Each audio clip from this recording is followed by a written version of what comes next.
So coming up in today's video, we're going to be talking more about Meghan's American Riviera Orchard issues. We are going to be discussing Meghan and Oprah, what is really going on there. And I don't think it's what we are being led to believe. I'm also going to be touching on what is going on in the YouTube community. So is this the type of channel for you where myself as a qualified psychotherapist, I give my years of experience in this field where I've learned to study body language, behavior. It's not always what is being said, but a lot of the time it's what is going on underneath and we're reading between the lines. So if this is for you, then join this channel, please subscribe and don't forget to hit that like button if you've enjoyed this video. So here we are, let's dive right in.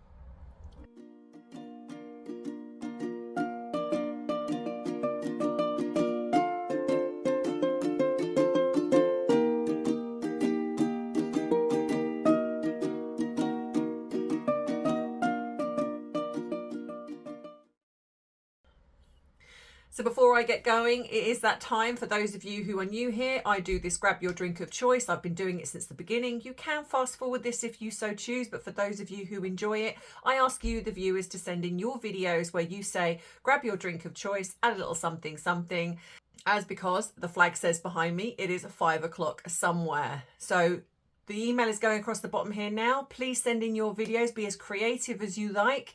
They can be of you, they can be of your fur babies, they can just be of whatever it is that you are feeling in that video.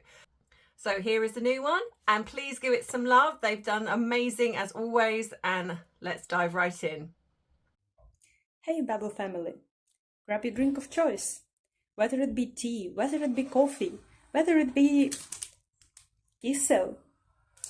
Mine is dry red Isabella wine. But maybe you prefer cherries and berries, or soda, or lemonade. But whatever it could be, please feel free to add a little something something, because like Ems always says, it's 5 o'clock somewhere.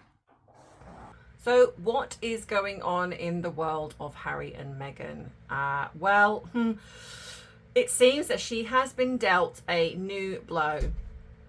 Her Orchard Riviera has come under scrutiny again. Apparently, not only did she not pay the right amount, or, well, should I say her lawyer did? And you know what? I find this a bit bizarre because it states in this thing that the lawyer, so the document wasn't signed. The lawyer didn't pay the right amount, so they now have to pay, I believe, like $700 instead of the original amount, which I'm not sure what that was. But I find this odd that a lawyer would make such a fundamental mistake. And I do feel, is this a case of what we know in regards to Meghan's behavior, narcissistic behavior, is it's throwing somebody under the bus again?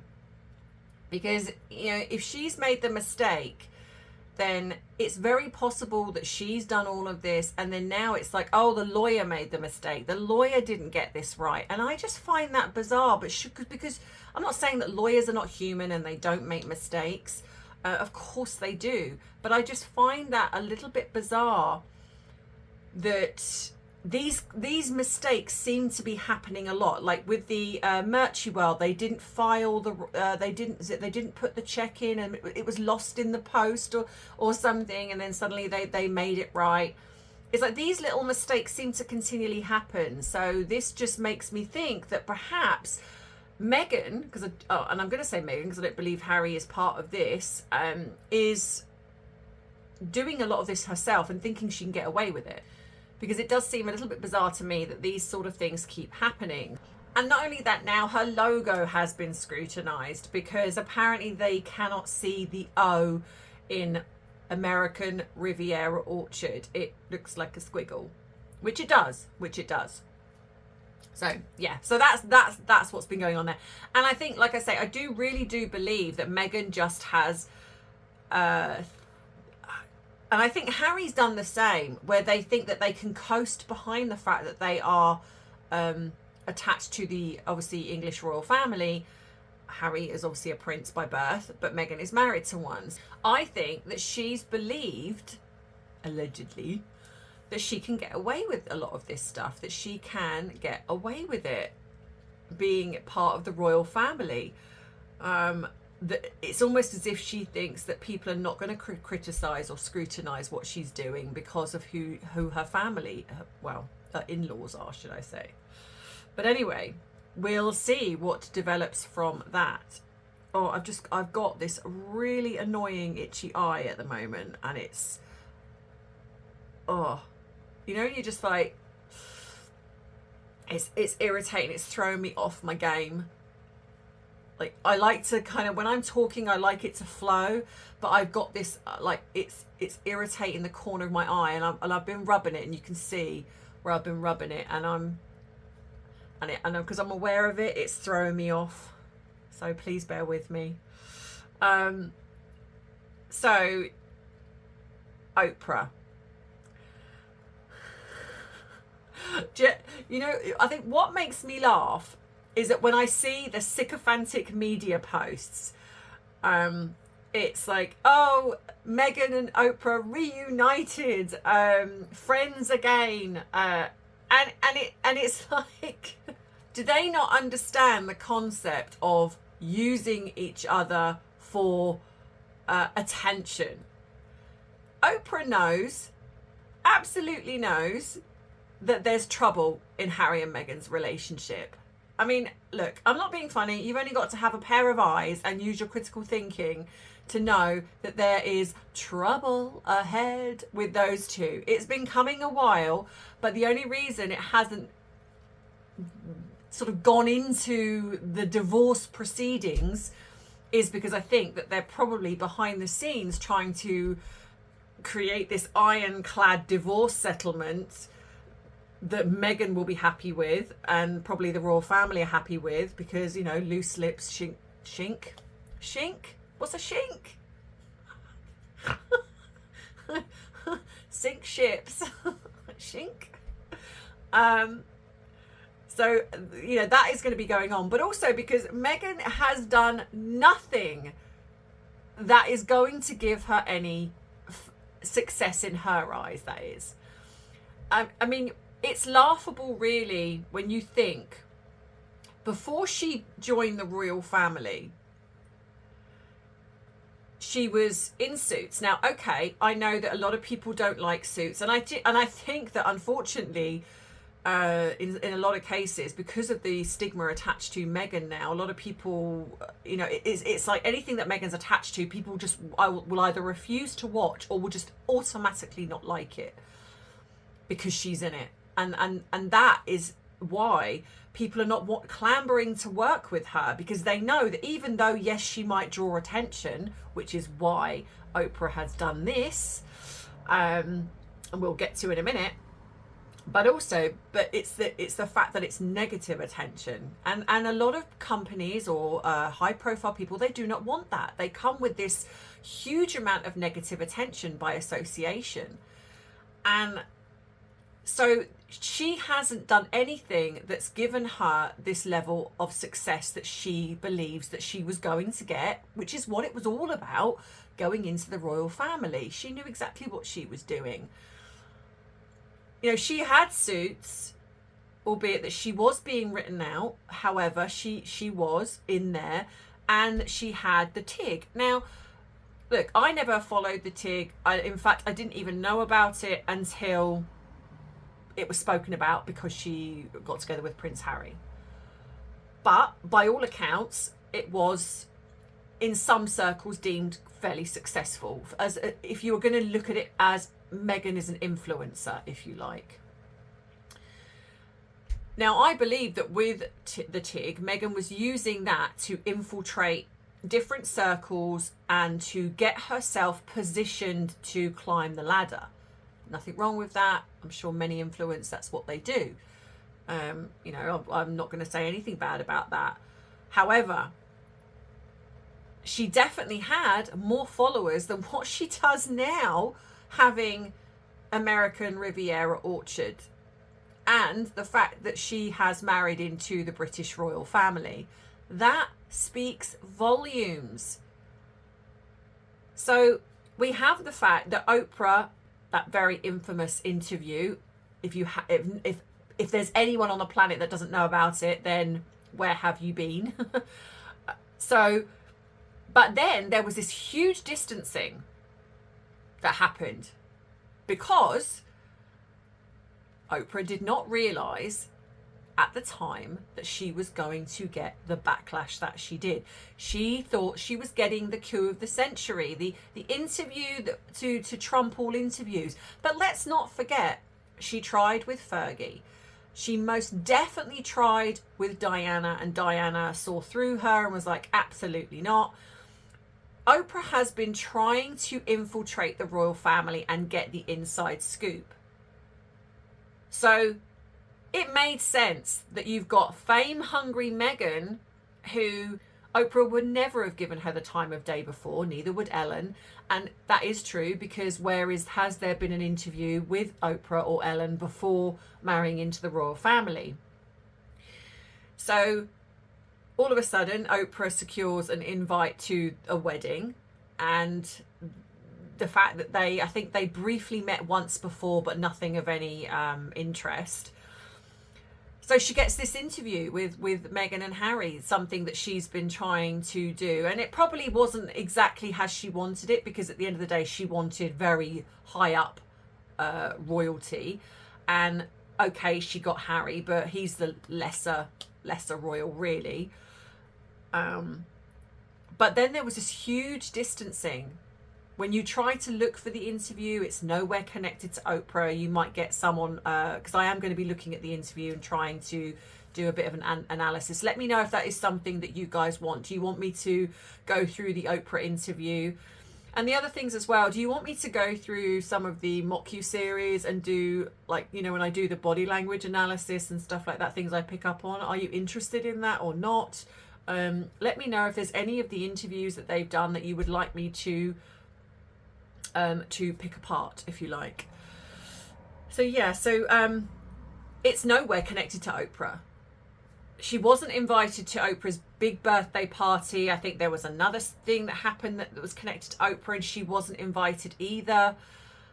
So this whole thing of them being all besties, it's just not true, because again, you look at behavior. If these two were close, if they were besties, then Oprah would have had her at the her birthday parties or functions or whatever it is. It seems that when it was connected to WME, is it? Then yes, Meghan and Harry were there, but I think it's mainly Harry that people want, and Meghan just tags along because she has to. And I feel that this book launch, or not the book launch, the bookstore launch, is an opportunity to get it some attention. But it's very interesting that Meghan stood up and I've heard, and again, these are allegedly because I haven't had any concrete evidence, but I have heard people say that she just turned up. Now, when you look at if she's just turned up, I'm not sure if I absolutely believe that. But again, I haven't seen any evidence. So it's not that I'm saying that did or did not happen. It's I don't know if I believe it, because she was sitting in a seat that says reserved. So which tells me that was possibly reserved for her, or it just could have been a reserved seat for anybody. I'm not sure. But she also stood up and spoke, and I'm not sure if you're going up against Oprah, whether it's, you know, that's a situation where you would snatch the microphone and have a chat. I don't know, or whether Oprah, because the media were there, she's just allowed that to happen. But either way, it is a you scratch my back, I'll scratch yours type of scenario. They are not friends. They are two people that utilize the position that they have. They utilize the people that are around them. Oprah is no different. This is why she did the interview. And she knows that by having Meghan there, it is going to bring attention to this store. Now, I'm sure that it would have got some attention anyway, but Oprah does a lot of things that don't necessarily get attention across the pond, like over here. But because Meghan is attached to it, of course the media pick up on it. And I think that's purely and simply what it is. But of course, the media then go, oh, yeah, no, they're such good friends and oh, they're back together. And it's like, it's not that at all. It is literally that they are using each other. And not only that, who do you think is going to want to get the interview when they divorce? Oprah knows the truth. She knows what is going on behind the scenes.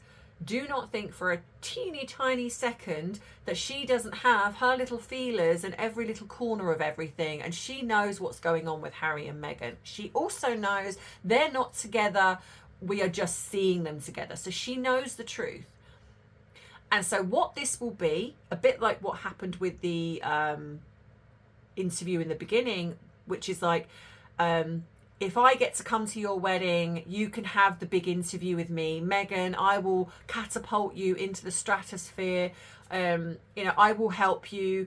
And of course, Meghan's going, oh, yeah, that would be great because nobody's accepted me before that. But of course, it all went horribly wrong because I think Oprah didn't expect to get the backlash that she did because she didn't fact check anything. She just let Meghan ramble on with her millions of lies and did nothing to critique that.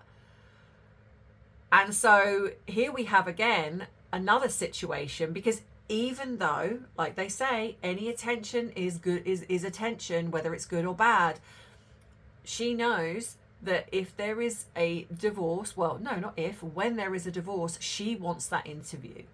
Because it is going to be sought after. Let's be honest. It is going to be sought after. Whether we like her or not, she comes with that level of attention. So Oprah is kind of going, yeah, I want first dibs. And so Meghan, being the opportunist that she is, goes, well, okay, yeah, I'll give you the interview for X amount of money. But also, I want you to start promoting me again. I want you to start helping me out here again. I want it to look like we are friends. Oh, I know. Well, I've got this bookstore opening that's happening. So why don't you just pop along and do a little chit chat? And that's it.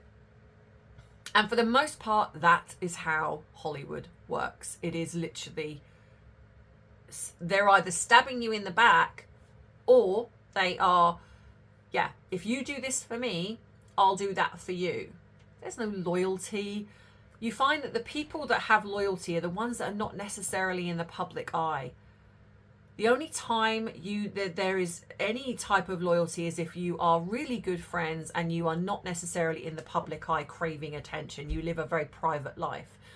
But the people but a lot of this is run on fear, intimidation. It's like, if you don't do what I want, I'm going to expose this, or I've got more money and more influence than you, so you need to do what I say. That's literally how it works. Well, allegedly. So yeah, so let me know what you think in the comments in regards to the Oprah situation and in regards to the American Riviera Orchard. So I'm hoping to set up possibly a chat with somebody who is a lawyer who is sort of looking into what is going on with Meghan's brand, if you can call it that.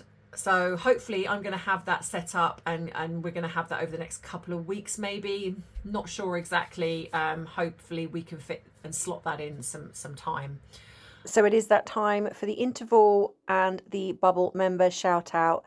So today it is going to be Claire Bow, it is Eileen Valance and Rebecca Page. Now, don't worry if you haven't seen your name go up. It will be going up. I do sort of this once a month to catch up on all of the members that have joined.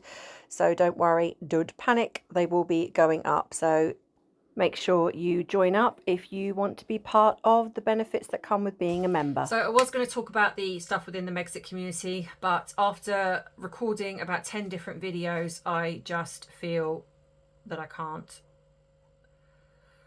I'm tired. I'm fed up with the drama. I really, really don't like how this sort of Megxit community is changing. We should all be doing the same thing, and that's just finding the truth in regards to what is going on with Harry and Meghan. We should all be supporting each other and coming together. You don't have to like somebody to You know, if you don't like somebody, then don't watch their video. If you don't agree with what they're doing, don't watch their video. You know, it's like some have become so addicted to the drama that they're more kind of invested in coming away from what we're meant to be doing, and I find that really sad. So at risk of not wanting to get myself embroiled in someone else's fight, because at the end of the day it is they're adults, and I'm sure they will sort this out themselves, and I am going to keep myself out of this one, because for once it's not about me. But like I say, with you know, and even when I work with clients, everything is about intent. You know, you look at what your intention is. When you say something, when you do something, it is always, what is my true intention? Because that's how you learn about yourself. You know, you can say something, you can tell yourself a story, but deep down you know the truth. For example, I know that if I was to come on and start talking about, this is why I've got 10 different videos on this, is because I can't help but segue into what is going on for me. And when you've, in a sense, been stalked for 3 years, which is kind of what is happening for me, because it's been 3 years of online trolling from people in the Megxit community, and it is not the Cult Squad that are doing it. These are Megxit accounts doing it. They've done videos and they have done things about me. Then my intent then becomes, I want to be angry, and I'm frustrated, and I'm upset, and I go through all of these different emotions, because this has been 3 years of my life that they have tried to destroy, and yet I'm still here and I'm still doing videos.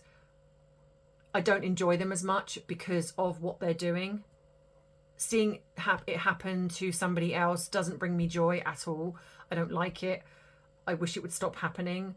I wish we would come back to what we were supposed to be doing in the first place, and that is coming together and trying to find the truth in what is going on in regards to Harry and Meghan. I hope that they sort it out and, you know, it stops.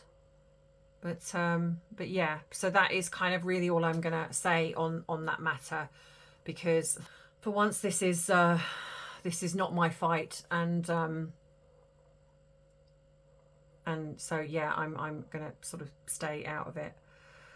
So I hope that you've enjoyed the first part of this video, and I hope that you will continue to enjoy my channel. I do ask you that you please like this video, share this video, subscribe to the channel if you haven't already. Drop in a comment as well, because that does help the algorithm. I'm asking you to help me, please, to get my 100k subscriber plaque by the end of the year. I would really, really like your support, because because of the trolling that's happened, my channel is constantly being reported, and so I am asking you for your help, please. But if you could do that, that would be really, really helpful to me. I do not want the bullies to win, so if you can at least do that, then I would be very, very, very, very grateful to you. If you would like to treat me to a cuppa, you can do. It's not necessary. Always look after yourself first and foremost. There is my Amazon wish list as well if you would like to buy me a gift, but again, that is also entirely up to you, and it is not it's more important that you look after yourself first. So in the meantime, I hope you have a good rest of the week, and I will see you in my next video, which will be on Friday, I believe. So yeah, so as always, I love you, I appreciate you, but most of all, I respect you. Take care. Bye-bye.